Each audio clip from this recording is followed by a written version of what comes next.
Hey everybody, I hope you're all doing well. Let's take a look at two systems of equations where we have to solve for elimination. If for some reason you haven't watched the video that I linked previous to this, Nancy Pye, she does a really nice job of going through some examples and she explains it very well. So please watch those as well. It's a 19-minute video, but it's way worth it. Okay, so this problem that I'm going to do is like the first one that Nancy does on her video. What elimination means is we are going to try to get rid of one of the variables. When you have two variables in an equation, you can't solve that equation.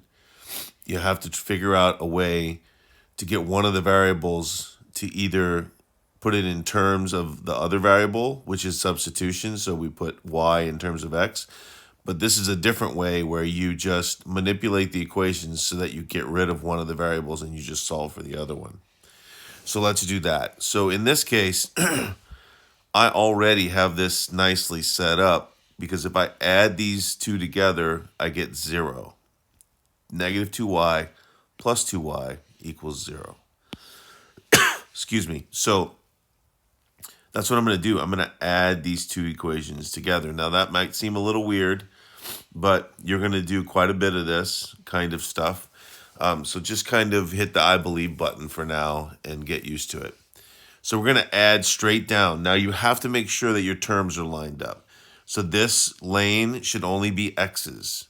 This lane should only be y's and the plus or minus signs. And then this lane should be the constants like that. So 4x plus x, we know that's 5x. Negative 2y plus 2y, that's 0, equals negative 20, we're adding, plus 5. Negative 20 plus 5 is negative 15. So now I can rewrite my new equation. I have a new equation, 5x. I don't need to write plus 0. I can just write equals negative 15. Now I only have one variable and I can solve for it. So I can divide both sides by 5. X equals negative 3. So I know my solution is going to be an ordered pair and I know a negative 3 is the x value. What's y? Well, I go up to one of the original equations, plug in x equals negative 3, figure y out. So I'm going to do that with the second equation, this equation right here. So x plus 2y equals 5. I plug in negative 3 for x. Negative 3 plus 2y equals 5.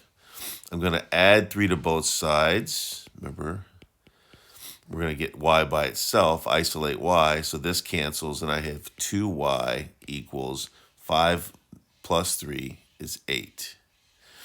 I'm going to divide both sides by 2.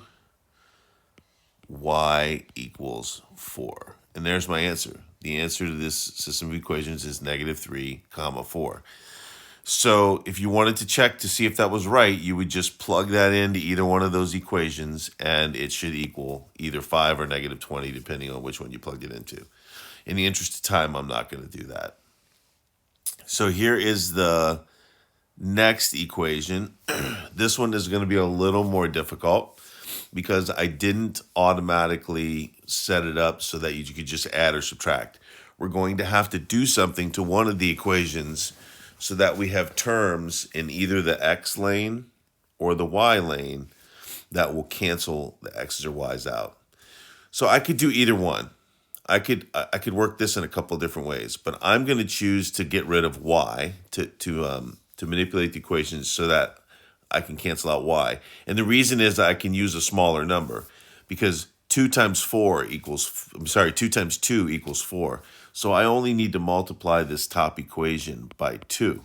If I wanted to do it with the x coordinates, I would have to multiply it times 3. It just gets a little bigger. It would still work. It's just I always look for the simplest, easiest way. All right, so I'm going to multiply that top equation by 2. So I'm going to rewrite it down here, and I'm going to write 6x. Whoa, what am I doing? Wrong pen. 6x minus 4y equals, and I got to multiply negative 1 times 2 as well, negative 2. And then I put the original second equation right below it, 9x plus 4y equals negative 8. Now I can add or subtract here, but subtracting is not going to help because negative 4y minus 4y is negative 8y, and that doesn't get rid of y. So I'm going to add. So I'm going to use addition. I could use subtraction if it makes sense, but in this case, it only makes sense to use addition. So then I get 15x. These cancel. And then this is negative 2 minus 8, which is negative 10. Divide both sides by 15. I get x equals negative 10 over 15, which simplifies to negative 2 over 3. So I know that my x-coordinate is negative 2/3. And I can hear you groaning. Don't worry, you can handle fractions. So now I take negative 2/3 and I plug it into one of the equations. I'm going to, whoops. I'm not sure what happened there. Hang on.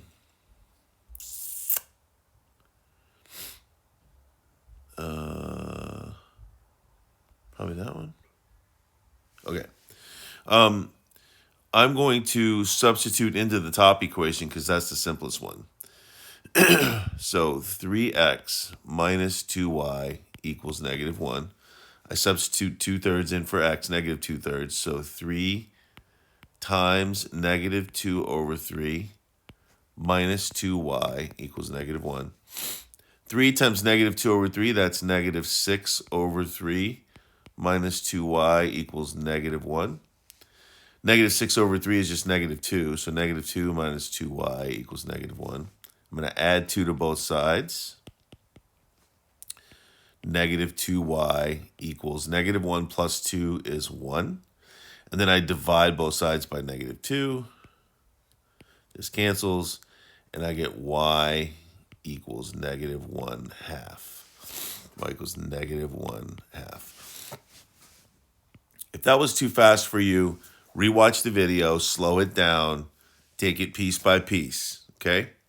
Hopefully that was helpful. You have 3 problems to do. If you finish those 3 problems, there are 3 additional problems. The first 3 problems will have a solution video posted towards the end of class. The second 3 problems will not have a solutions video. All right, hope you guys are doing well. Talk to you later.